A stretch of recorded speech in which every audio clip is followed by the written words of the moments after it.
There is a moment in some people's lives that doesn't look dramatic from the outside. No shouting, no slammed doors, no final speech delivered with trembling hands, just silence, just distance, just a quiet decision that something inside them will no longer tolerate what it once survived. And that moment is where an empath becomes someone the world no longer recognizes. Because the person who once absorbed pain like oxygen finally realizes they are suffocating on it. You've been told your whole life that family is everything, that blood is unbreakable, that loyalty means enduring no matter the cost. But what no one told you is that the human nervous system has limits, that your mind keeps score even when your mouth stays silent, that every ignored boundary, every guilt-driven compromise, every emotional wound disguised as normal doesn't disappear. It stacks, it builds, it waits, and one day it becomes heavier than your identity itself. Empaths don't cut people off because they are cold. They cut people off because they felt too much for too long without reciprocity. They gave until giving became self-erasure. They stayed until staying meant betraying themselves. And when they finally step away, it is not an impulsive reaction. It is the final stage of a long internal war that nobody else ever saw. What shocks people is not the separation, it's the transformation. Because the empath you once knew was accommodating, patient, endlessly understanding, and suddenly that same person becomes unreachable, unavailable, almost indifferent, and it feels like a betrayal to those who benefited from their empathy. But what you're actually witnessing is not cruelty, it's clarity. It never begins with a dramatic decision. It begins with quiet endurance, with small moments where you swallow what you feel because keeping the peace seems easier than telling the truth. With subtle compromises where you convince yourself this is just how family works, this is normal, this is love, and every time you silence your own discomfort to protect someone else's emotions, something inside you shifts just a little. Not enough to notice at first, but enough to start a pattern that slowly rewires how you relate to yourself. You become the one who understands,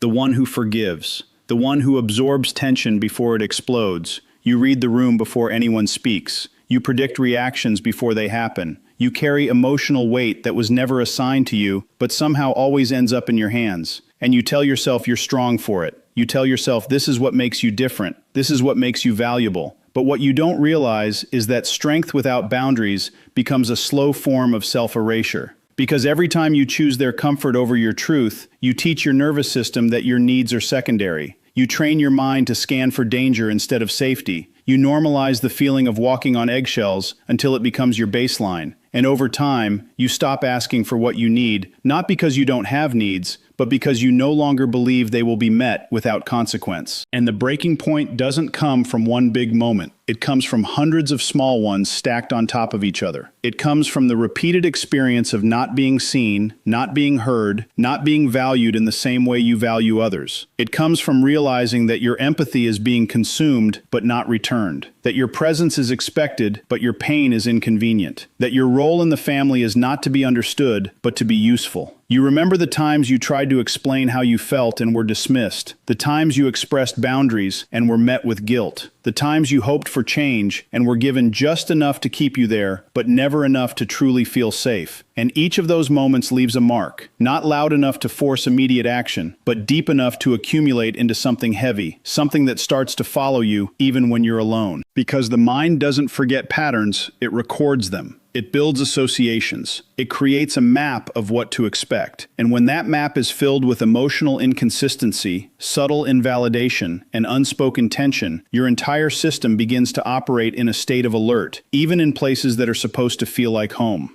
And that's where the real damage happens. Not in obvious conflict, but in the constant low-level stress that never fully goes away. The kind that makes you question your own reactions. The kind that makes you overanalyze every interaction. The kind that makes you feel responsible for emotions that were never yours to carry. You start to lose clarity, not because you're weak, but because you've been exposed to a dynamic where your perception is repeatedly challenged, where your feelings are minimized, where your reality is subtly reshaped to fit someone else's comfort. And over time, you begin to doubt yourself. You begin to wonder if you're the problem, if you're too sensitive, if you're expecting too much. But deep down, beneath all the confusion, there is a quiet awareness that something isn't right. a feeling you can't fully articulate but can't ignore either, a sense that love shouldn't feel this heavy, that connection shouldn't require this much sacrifice, that being around people who are supposed to care about you shouldn't leave you feeling drained, anxious, or small. And that awareness grows, slowly but persistently,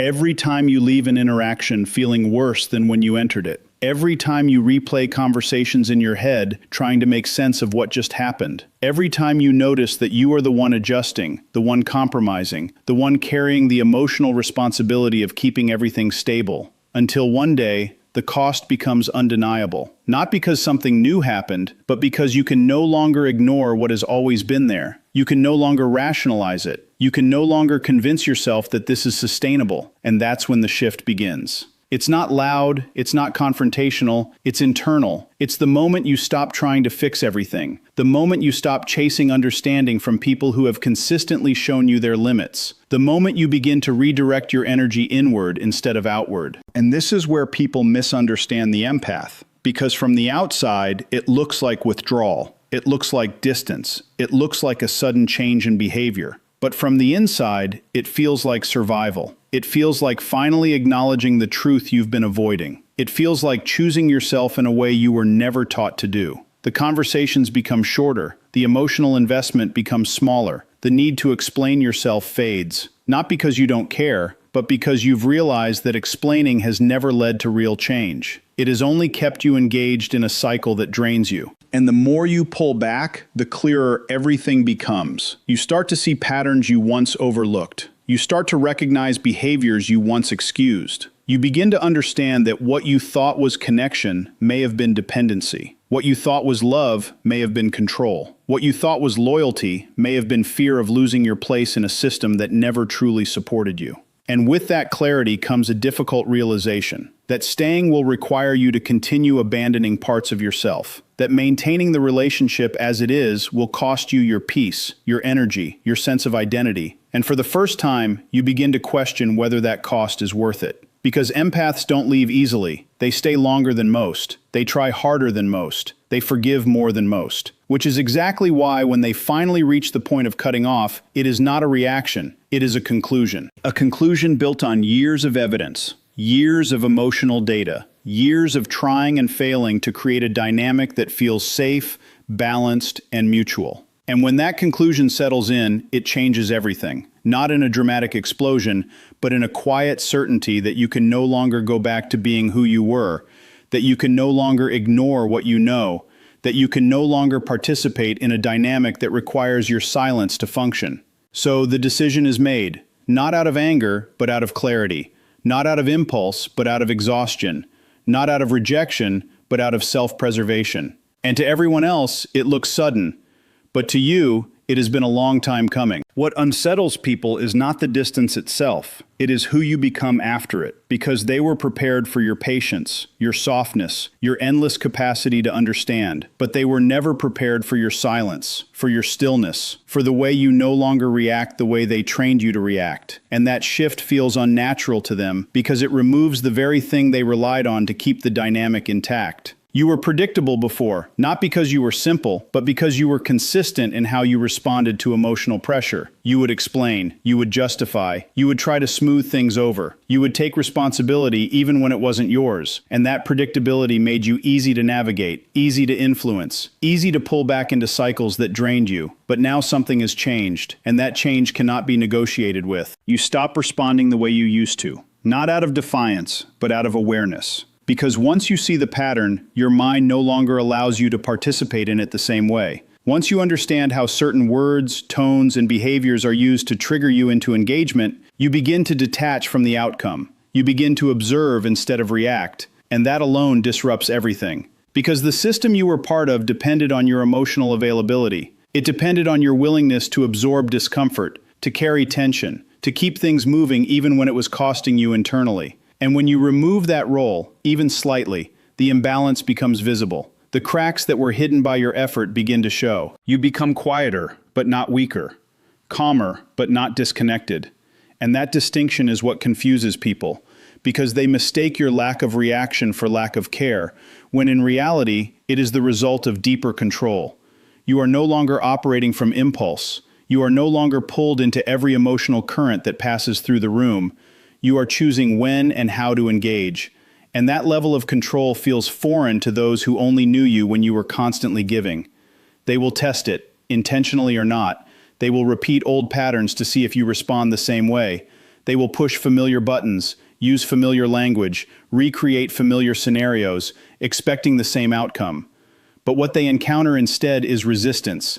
Not loud resistance, not confrontational resistance, but a quiet refusal to step back into a role that no longer fits. And that refusal creates tension, because without your participation, the dynamic cannot function the way it used to. And when people can no longer rely on your predictability, they begin to feel unstable. They begin to question what changed, not in themselves, but in you. Because it is easier to label your transformation than to examine their behavior. You may be called distant, cold, ungrateful, selfish, labels designed to pull you back into emotional engagement. Labels that once would have triggered you to explain yourself, to defend your intentions, to prove that you still care. But now those labels land differently. They don't penetrate the way they used to, because you've already done the internal work of understanding your own motives. And this is where the real shift becomes undeniable. You no longer feel the need to correct their perception of you. You no longer feel responsible for how they interpret your boundaries. You understand that their reaction is a reflection of what they have lost access to, not a measure of who you are. Because what they lost was not your love, it was your compliance. It was your willingness to tolerate what you should never have had to tolerate. It was your habit of prioritizing their comfort over your truth. And without that, they are forced to face a version of you that operates on a different set of rules. You listen more than you speak, but your silence is no longer passive. It is intentional. It is selective. You are no longer trying to fill every gap in conversation. You are no longer trying to resolve every tension. You are allowing things to exist without immediately stepping in to fix them. And that alone shifts the entire emotional landscape. Because when you stop managing the environment, others are left to manage themselves. And not everyone knows how to do that. Not everyone is comfortable sitting with unresolved tension. Not everyone is willing to confront their own behavior without the buffer you once provided.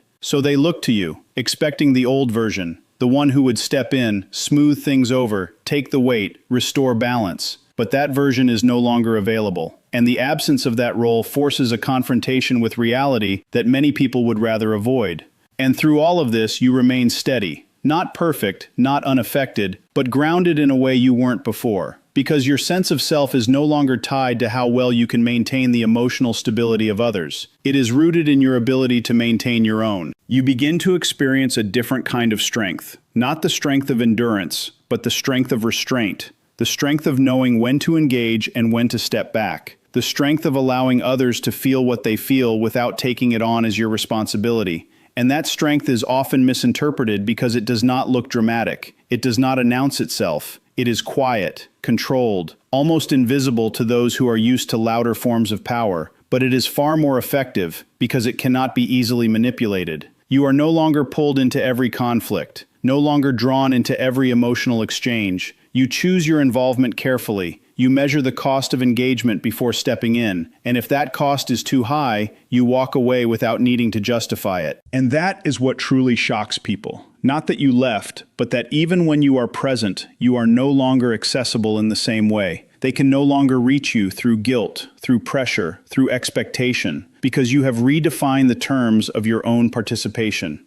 You are still capable of empathy, still capable of understanding, still capable of connection, but it is no longer unconditional in the way it once was. It is balanced, it is protected, it is aligned with your well-being instead of working against it. And this version of you is unfamiliar to them, not because it is artificial, but because it was always there beneath the surface, waiting for the moment you decided that your peace was not negotiable. Waiting for the moment you realize that being available to everyone else should not require you to be absent from yourself. So they call it a change, a transformation, a loss of who you used to be. But what they are really witnessing is the removal of everything that was never truly you to begin with. The world will try to convince you that walking away is an act of cruelty, that choosing distance over dysfunction means you lack loyalty, that prioritizing your peace is somehow a betrayal of the people who raised you, shaped you, or simply expected you to remain the same forever. But what they don't understand is that survival does not always look like fighting. Sometimes it looks like leaving. Sometimes it looks like refusing to keep proving your love through suffering. Because for the empath, love was never the problem. The problem was the cost attached to it. The unspoken agreement that in order to belong, you had to tolerate what broke you. That in order to be accepted, you had to silence what hurt you. That in order to keep the connection alive, you had to slowly disconnect from yourself. And at some point, something inside you begins to question that equation. Not loudly, not rebelliously, but with a quiet persistence that refuses to go away. A realization that love should not feel like constant emotional labor. That connection should not require you to carry the weight of everyone else's unresolved pain. That being part of a family should not mean losing access to your own sense of safety. You start to see the difference between obligation and genuine care, between being needed and being valued, between staying out of fear and staying out of love. And once that distinction becomes clear, it changes the way you interpret everything. It reframes your entire experience. It forces you to confront the possibility that what you called loyalty may have been conditioning. What you called patience may have been tolerance. What you called understanding may have been self-neglect. And that realization is not comfortable because it challenges the identity you built around being the one who holds everything together, the one who sacrifices, the one who absorbs and adapts and endures. It asks you to consider a version of yourself that does not revolve around fixing, pleasing, or stabilizing others. And that version feels unfamiliar, almost wrong at first, because you were never taught to exist that way. You were taught that your worth is measured by how much you can give, how much you can handle, how much you can forgive. And breaking away from that belief system feels like stepping into uncertainty. It feels like losing a part of yourself even when that part was hurting you. But beneath that discomfort, there is something else, something steady, something grounding, something that feels like truth. The recognition that your life cannot continue in a way that consistently drains you, that your mental and emotional well-being are not secondary to maintaining relationships that require you to diminish yourself. And this is where the shift from guilt to clarity begins, slowly, gradually, as you start to understand that protecting your peace is not selfish, it is necessary. That boundaries are not punishments, they are protections. That distance is not rejection, it is sometimes the only way to preserve what is left of your energy. Because staying in an environment that constantly destabilizes you is not loyalty, it is self-abandonment. And the empath who chooses to leave is not rejecting their family. They are rejecting the version of themselves that was forced to survive in that environment at the cost of their own identity. They are choosing to rebuild, to redefine, to rediscover who they are when they are no longer operating under constant emotional pressure. And that process requires space. It requires distance. It requires stepping away from the very dynamics that shape them in order to see them clearly. And that distance is often misunderstood because from the outside it looks like separation, like disconnection, like loss. But from the inside it feels like relief, like finally being able to breathe without bracing for the next emotional demand, like finally having the space to think without interference, to feel without judgment, to exist without constantly adjusting to someone else's expectations. It is in that space that something powerful begins to emerge, a sense of self that was always there but never fully expressed, a clarity about what you want, what you need, what you will no longer tolerate, a deeper understanding of your own patterns and how they were shaped by your environment. And with that understanding comes responsibility, not for others, but for yourself, for the life you are building, for the standards you are setting, for the boundaries you are maintaining even when they are challenged, even when they are misunderstood, even when they are met with resistance. Because choosing yourself does not mean the absence of difficulty. It means facing a different kind of difficulty, the kind that comes with standing firm in your decisions, the kind that comes with accepting that not everyone will agree with you, not everyone will support you, not everyone will understand why you made the choices you made. But understand understanding is no longer the goal. Alignment is. Peace is. Stability is. The ability to wake up without the weight of unresolved tension sitting on your chest. The ability to move through your day without constantly managing the emotions of others. The ability to exist in a state where your energy is not being drained faster than it can be restored. And once you experience that, even briefly, it changes your threshold for what you are willing to accept. It raises your standards in a way that cannot be reversed, because you have felt the difference between chaos and calm, between survival and stability, between being consumed and being in control. So when people say you have changed, they are not wrong, but they are not seeing the full picture. They are seeing the outcome without understanding the process. They are witnessing the result of years of internal conflict, of quiet realization, of gradual detachment from patterns that no longer serve you. They are seeing someone who has chosen to stop negotiating with their own well-being, someone who has decided that love should not come at the cost of their identity, someone who has recognized that peace is not something you earn by enduring pain, but something you create by refusing to stay where pain is constantly inflicted. And that choice, as difficult as it is, as misunderstood as it may be, is not an act of hate. It is an act of survival. It is an act of reclaiming what was slowly taken. It is an act of stepping into a life where you are no longer defined by how much you can endure, but by how deeply you are willing to honor yourself.